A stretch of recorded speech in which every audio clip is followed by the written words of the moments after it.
Hello, today we are going to learn about evaluating expressions.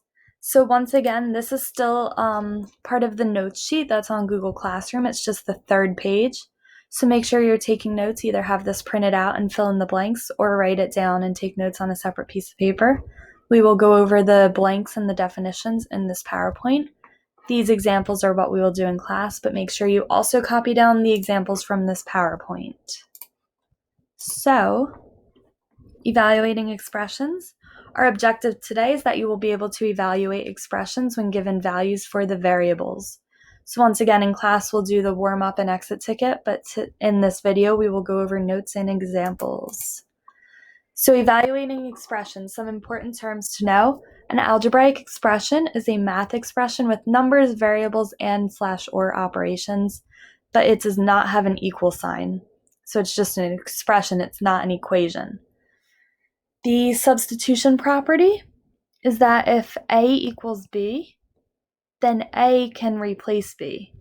So in this example, x equals 3, and our problem is 4x plus 5. Since x equals 3, the 3 can replace the x. Since they're equal, then we can do 4 times 3 plus 5 and solve. So that's the idea of what we're going to be doing today. So let's look at some examples. X squared plus 4y. So this is the problem we're trying to solve, but we're told that x equals -2 and y equals -3. So since x equals -2, we're going to plug -2 in anywhere that we see x in this problem. And since y equals -3, we're going to plug in -3 for y anywhere that we see it in this problem. Whenever you plug in a number, make sure that you put parentheses around it so that you don't get messed up with the negatives. So for example, we're going to do -2 squared plus 4 times, and the y is -3, -3. So this is now our problem we're going to solve, and we're going to simplify it using our order of operations. So one thing I want to point out, the most important thing about the negatives, I said put it in parentheses because right here we're doing multiplication. If you didn't have parentheses, it's going to look like 4 minus 3. But instead, this 4 and y are being multiplied. So we're going to do 4 times -3. And right here, this whole -2 is being squared. So it's going to change your signs if you don't put the parentheses. Following order of operations, we're going to do our exponents first. So again, -2 squared, it's -2 times -2. Negative times a negative becomes a positive, so we get +4 plus 4 times -3. Then we do our multiplication and division from left to right.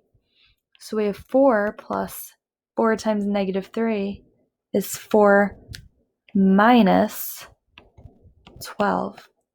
And then we just subtract, so we get -8. So when we're evaluating expressions, we're just plugging in the values we're told for the variables and simplifying. This one has some absolute value, so we're going to be using evaluating expressions, order of operations, and our absolute value rules. So right here, we're told that A equals 4. So anytime we see A, we plug in 4. And B equals 8. So we're going to put in 8 for the B. So we get -2 times this 4 squared plus 4 minus 8. So I don't see any parentheses. Technically, we're going to start with this exponent. So we have -2 times 4 squared is 16 because it's 4 times 4. And we have the absolute value of 4 minus 8. Now we're going to do this multiplication.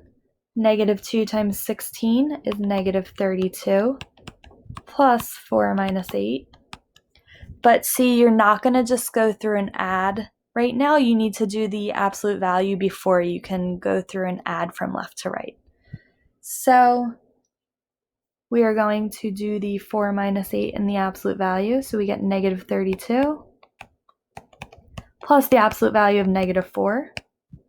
We know that you make it positive in absolute value. So we have negative 32 plus positive 4.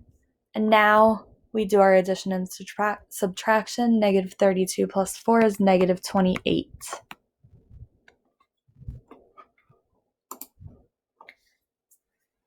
Right here, we're going to add in some fractions.